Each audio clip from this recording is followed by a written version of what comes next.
Hello guys, you are most welcome. तो आज की वीडियो में मैं आपको कॉटन के ब्लाउज़ की कटिंग करना सिखाऊंगी, जो कि बचे हुए कपड़े से हम करने वाले हैं।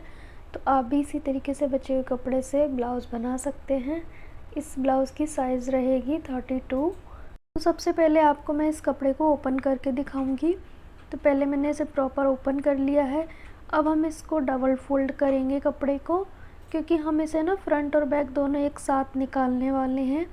तो अब एक बार हम इसे और फोल्ड करेंगे, क्योंकि हमने इसे 4 फोल्ड में रखना है। अगर आप भी इसी तरीके से दोनों पार्ट एक साथ निकालना चाहते हो फ्रंट और बैक के, तो आपको भी कपड़े को 4 फोल्ड में रखना होगा। इससे क्या होगा, आप दोनों साइड के पार्ट एक साथ निकाल सकते हो। उसके बाद रेडी लेंथ लेंगे, तो रेडी लेंथ में 1 इंच प्लस करके लेना है। मैं इसमें नीचे की ओर फोल्ड करूँगी पट्टी, जो कि तुरपाई में होगी, उसे हम अलग से अटैच करेंगे। तो मैंने रेडी लेंथ रखनी है 13 इंच और 1 इंच मैंने प्लस करके लिया है 14 इंच। आपके पास अगर ज़्यादा कपड़ा है तो आप इसी में 2 इंच एक्स्ट्रा ले सकते हो फ़ोल्ड करने के लिए। मेरे पास कपड़ा कम है तो मैंने सिर्फ 1 इंच एक्स्ट्रा लिया है, और अपनी ओर बंद साइड ही लेनी है, ये चीज़ आपको ध्यान रखनी है। शोल्डर मैंने 5.5 इंच लिया है, क्योंकि साइज़ बहुत ही ज़्यादा छोटा है, इसीलिए 32 साइज़ का है ये ब्लाउज़। बैक नेक इसका 6 इंच से ज़्यादा नहीं है, इसीलिए 5.5 इंच पे मैंने लिया है आर्म होल और शोल्डर दोनों। तो इसी तरीके से आपको भी शोल्डर आर्म होल लेने हैं बैक नेक के अकॉर्डिंग। तो 5.5 इंच इसका हो जाएगा कंप्लीट। उसके बाद हमने क्या करना है, चेस्ट का 4th पार्ट लेना है। तो चेस्ट है 32 इंच, 32 का चौथाई भाग लेना है हमने। तो 8 इंच पे मैंने निशान लगा दिया है। कमर के लिए भी हम अभी 8 इंच पे ही लगाएंगे। स्टिचिंग के बाद हम लेते हैं फिटिंग का मार्क। तो यहाँ पे मैंने बिल्कुल सीधा ले लिया है, ऊपर भी 8 और नीचे भी 8, क्योंकि इसमें नीचे प्लेट आएंगी ना, तो हमारा वो कंप्लीट हो जाएगा। 1.5 इंच मार्जिन ले लेना है आपको। उसके बाद हमने क्या करना है, गले की चौड़ाई लेनी है। अगर आप बिगनर हैं तो 2.25 इंच लीजिएगा। 2.25 इंच पे मैंने मार्क कर दिया है गले की चौड़ाई के लिए। उसके बाद लंबाई लेंगे नेक की, तो मैंने ली है 6 इंच पे। आप अपने मेज़रमेंट के अकॉर्डिंग लेंथ ले सकते हो नेक की। तो फ्रंट नेक की लेंथ मैंने 6 इंच पे लगा दिया है। उसके बाद एक बॉक्स बना लेना है इस तरह से।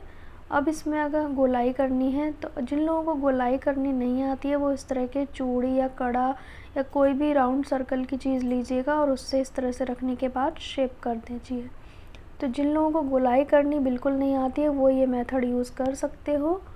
इस तरह से बिल्कुल परफेक्ट राउंड नेक की शेप आएगी। तो आप भी इसी तरीके से कर सकते हो। यहाँ पे 1.5 इंच पे कॉर्नर पे मार्क करना है, जो कि बैक आर्म होल का शेप देना है हमने इस तरह से।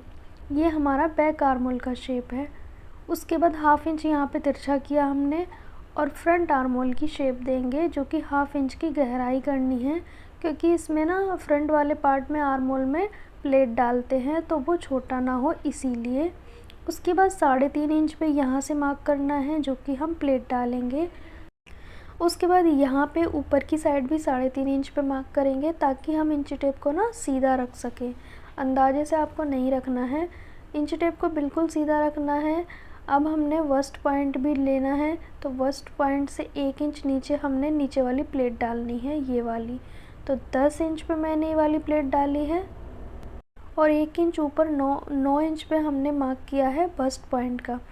1 इंच ऊपर हमारा बस्ट पॉइंट होता है, तो मैंने 10 इंच पे प्लेट डाली है, 9 इंच पे पॉइंट लगाया है। ये वाली टक्स 1 इंच पे थी, अब ये वाली हम 1.5 इंच के गैप पे डालेंगे। उसके बाद आर्म होल की साइड पे हम 2 इंच का गैप रखेंगे। इंची टेप को इसी तरह कॉर्नर पे रखना है और आपको घुमाते जाना है। तो 2 इंच का गैप मैंने इस साइड वाली प्लेट में डालना है। अब हमने इस साइड वाली फिटिंग वाली साइड जो होती है प्लेट, इसमें भी हम 2 इंच का गैप रखेंगे। आपको इंची टेप बस पॉइंट पे रखना है और घुमाते जाना है। तो ये वाली हमने 1 इंच के गैप पे डाली है, ठीक है। ये वाली हमने 1.5 इंच के गैप पे डाली है। अब ये वाली हमने 2 इंच के गैप पे। इसी तरीके से आपको घुमाते जाना है इंची टेप को। बहुत ही इजी मेथड है ये प्लेट डालने का ब्लाउज़ में। तो मुझे लगता है आपको अच्छे से समझ आ गया होगा। और उसके बाद यहाँ से आपको बाहर की साइड से कटिंग कर देनी है इस ब्लाउज़ की। तो यहाँ पे मैंने कटिंग कर दी है ब्लाउज़ की। यहाँ पे हमारे फ्रंट और बैक एक साथ कट हो गए हैं पार्ट। अब हम इन दोनों को अलग अलग कर देंगे। तो एक पार्ट को हमने हटा देना है, और जिस पे हमने ड्राफ्टिंग की है उसको हम फ्रंट पार्ट बना लेंगे। तो आर्म होल की गोलाई की कर देंगे कटिंग, क्योंकि फ्रंट साइड में ही होती है ये। तो बैक वाले पार्ट को हटाने के बाद बीच से कट कर देंगे, क्योंकि हमने एक साथ कट किए थे तो दोनों साइड के बंद हो गए हैं पार्ट।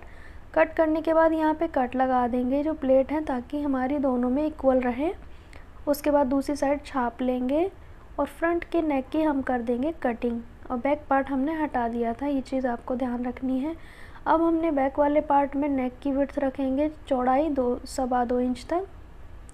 लंबाई आप अपने अकॉर्डिंग रख सकते हो, तो मैं यहाँ पे रखूँगी 6.5 इंच पे बैक नेक की लेंथ। उसके बाद इस तरह से एक बॉक्स सा बना लेंगे और हमने राउंड नेक की शेप दे देंगे। सेम उसी मेथड से दे सकते हो, अगर आपको आती है तो अच्छी बात है। अगर आपको शेप करना नहीं आता है तो आप राउंड सर्कल को रख सकते हो इस तरह से।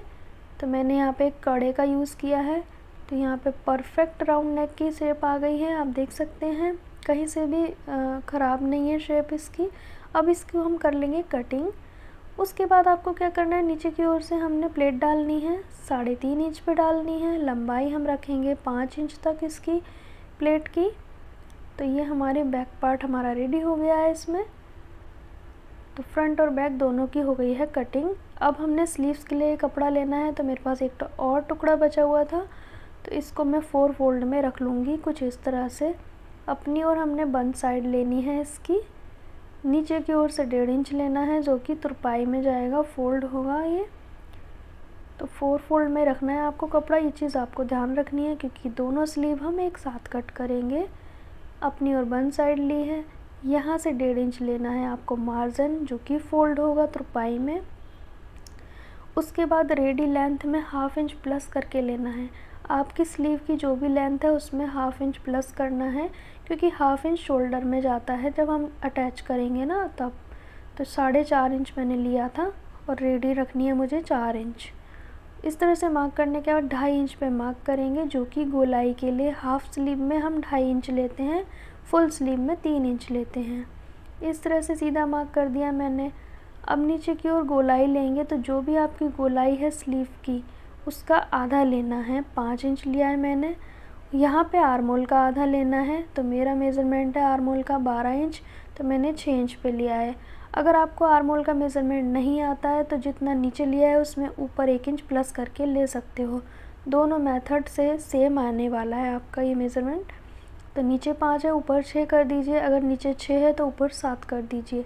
वैसे तो आपको आर्म होल का मेज़रमेंट लेना चाहिए, उसके बाद आपको आर्म होल का आधा करना है।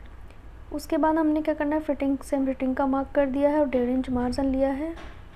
यहाँ से एक निशान हमने 3 इंच पे लगाया, एक हमने 1.5 इंच पे। इस वाले निशान को ऐसे कर देना है गोलाई से, 1/2 इंच का गैप देते दूसरी गोलाई कर दी है हमने। अब हमने स्लीव की कर देनी है कटिंग।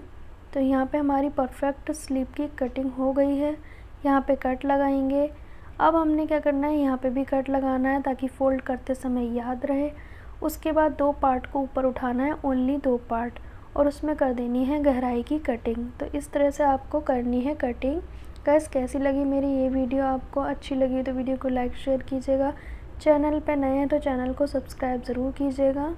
साथ ही साथ आप हमें इंस्टाग्राम पे फॉलो कीजिए, इंस्टाग्राम का लिंक ऑलरेडी बायो में दिया गया है। सो वीडियो को एंड तक देखने के लिए थैंक यू।